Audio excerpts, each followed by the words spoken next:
Hello student, सनीसा academy में आप सबका स्वागत है। आज का टॉपिक है सामाजिक विज्ञान, 6 क्लास की बुक। गाइस, ये बुक 6 क्लास की है। तो आज मैं आपको पहला चैप्टर पढ़ाने चाह रही हूँ। तो इतिहास में देखो, पहला चैप्टर क्या है?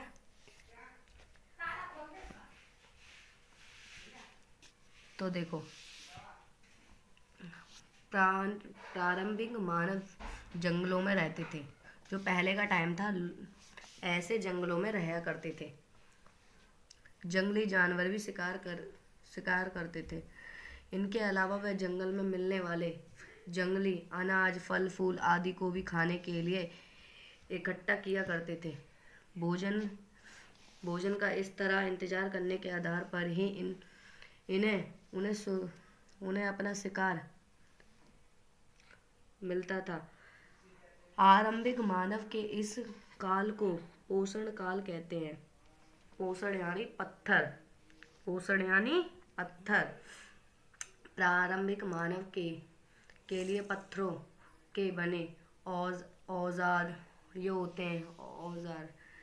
का महत्व था, जिनका उपयोग था वह अपनी सुरक्षा तथा जंगली जानवर के शिकार के लिए किया करते थे।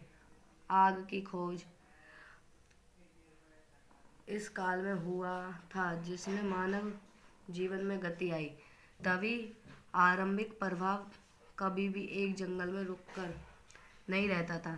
जो जंगल था उसमें रुककर एक संग नहीं रहता था।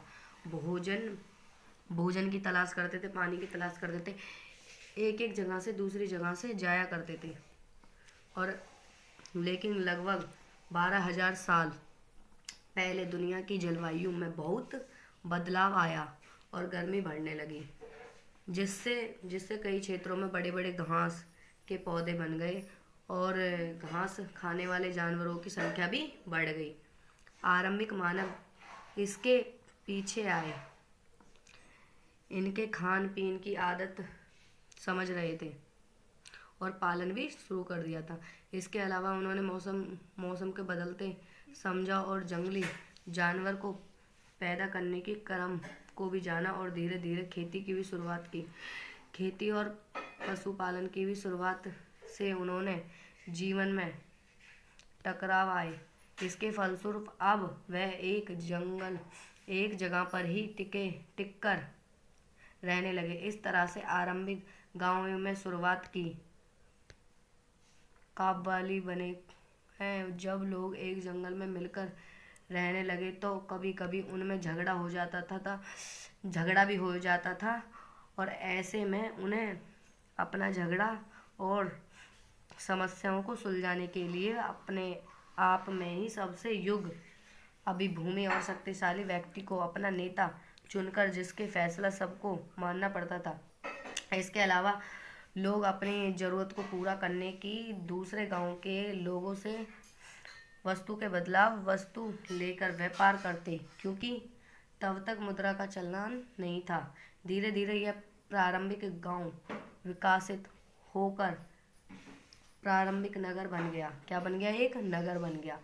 हमारे इसी उपमहाद्वीप में मिलने वाले सबसे पुराना आरंभिक नगर था, जो आज से 5 साल पहले बसा था, और वह नगर आज तक अपनी निगरानी व्यवस्थाओं के लिए जाना जाता है।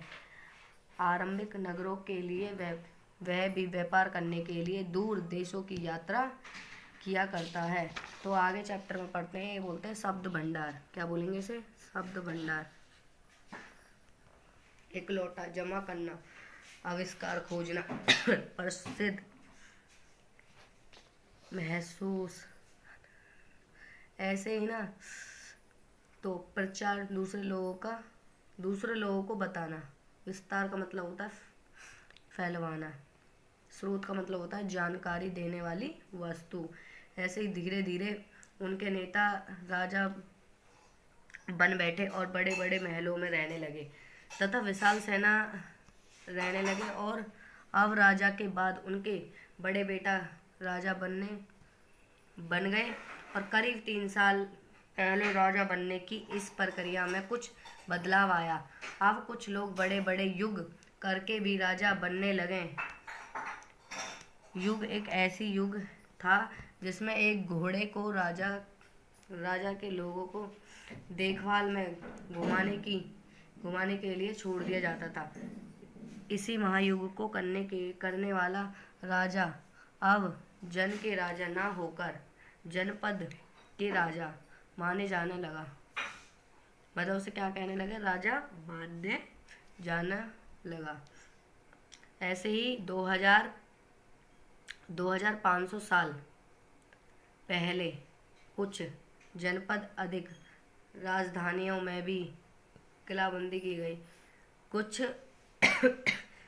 कुछ राज्य अपनी राजधानी के चार और विशाल ऊंची और प्रभावशाली दीवार खड़ी करके अपनी समाधि और शक्ति को प्रसिद्ध करते थे।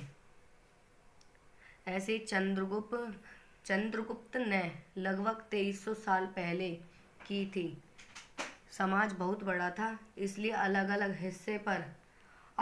हिस्से पर शासन किया जाता था। सम्राट अशोक वंश के सबसे प्रसिद्ध शासक थे। उन्होंने कलिंग युद्ध में हुए खून खराबा में दिखाई होकर भविष्य में कभी भी युद्ध नहीं करने का निर्णय लिया। बौद्ध धर्म को अपनाया और उसका प्रचार किया। जो हमारा बौद्ध धर्म था उसको अपनाया और उसका एक प्रचार किया। इसके बाद हमारा गुप्त वंश के प्रसिद्ध राजा समुद्रगुप्त के बारे में पता चलता था, जिनसे अपने राज्य का बहुत ही विस्तार किया। इसके अलावा दक्षिण भारत में भी राज्य के बारे में पता चला। इसके लगभग 200 वर्ष के बाद पश्चिम भारत में सातवाहन नामक राजवंश का प्रभाव बढ़ गया। लगभग 2500 साल पहले इन सब के बीच में लोगों के जीवन में तेजी से बदलाव आया और लोगों के मन में असमानता और धार्मिक विचारों को लेकर कुछ नए प्रश्न और विचार उठने लगे। लोगों ने बौद्ध और जैन धर्म में माध्यम से इन प्रश्नों के उत्तर खोजने की कोशिश की।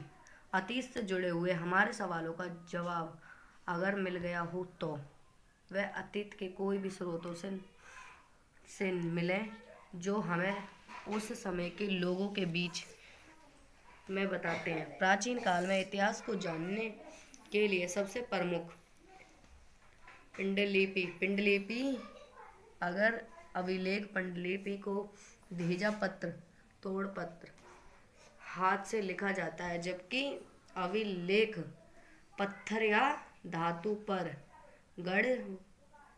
गढ़वाया जाता है। इसके अलावा अतीत को जानने में इमारत या अवशेष, चित्र, मूर्तियां, आभार, हथियार, बर्तन, कपड़े, सिक्का, धर्म किताब आदि मदद करते हैं। इसे कहते हैं हम क्या? इसे कहते हैं धातु या पत्थर पर गढ़वाया जाता है। तो ये आता है, ये देखो गाइस, कक्षा 7वीं में क्या सिखाया जाता है हमें।